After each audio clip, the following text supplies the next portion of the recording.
La parole est à monsieur Loïc Hervé pour le groupe de l'Union centriste.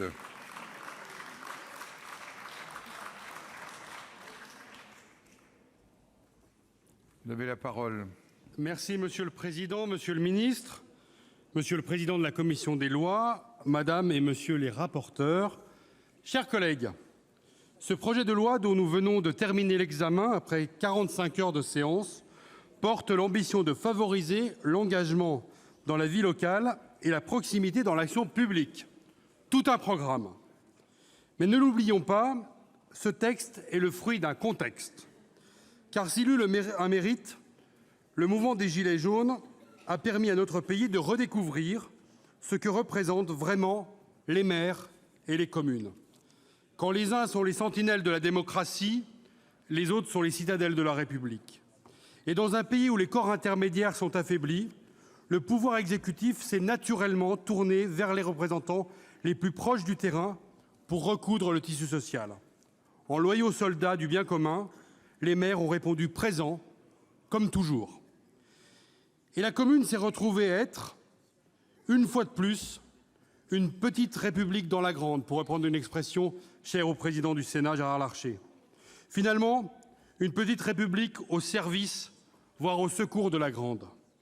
C'est pour cela, mes chers collègues, que dans cette situation, le Sénat ne veut pas, n'a pas voulu d'un rendez-vous manqué, j'allais dire d'un nouveau rendez-vous manqué.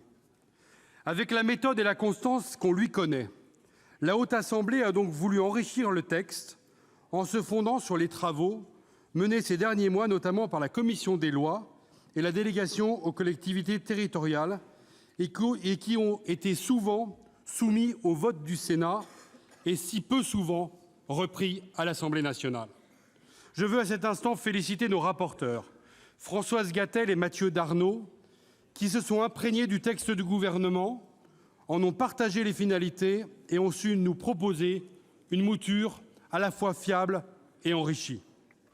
Ils l'ont fait en tentant d'éviter 3 écueils. La proximité des élections municipales qui auront lieu dans 5 mois. La diversité des sujets abordés tant il est nécessaire pour le législateur d'intervenir en urgence dans des domaines où les collectivités sont en souffrance. L'articulation avec un texte futur dont les contours restent incertains et dont on attend un nouveau souffle pour la décentralisation, une décentralisation d'une nouvelle génération. Notre groupe, fidèle à ce qu'il est, décentralisateur et girondin, a pris toute sa part à ce travail et de nombreuses fois, nous avons été suivis par des collègues d'autres bancs, qu'il s'agisse de mesures techniques de bon sens ou attendues, mais aussi sur de vrais progrès pour nos communes comme pour nos intercommunalités. Je rends grâce aux nombreux collègues du groupe présents tout au long de l'examen du projet de loi et en particulier à mes collègues chefs de file avec moi sur ce texte, Laurent Lafont et Jean-Marie Mizzon. Ainsi, par exemple, à l'initiative de ce dernier, nous avons proposé et fait adopter de rendre obligatoire la mise en place d'une conférence des maires au sein de l'ensemble des EPCI et de prévoir que celles-ci se réunissent au moins une fois par trimestre. Je veux aussi, à cet instant, évoquer la question de nos collègues élus handicapés qui souffrent d'une injustice très préjudiciable à leur engagement. Je veux saluer les efforts annoncés ici au Sénat par le gouvernement, par vous, monsieur le ministre, ainsi que par votre collègue, suite à une mobilisation extrêmement forte de plusieurs collègues de différents groupes, relayés en séance par le président Philippe Bas, alors que leurs amendements n'avaient pas passé les fourches codines de l'article 40.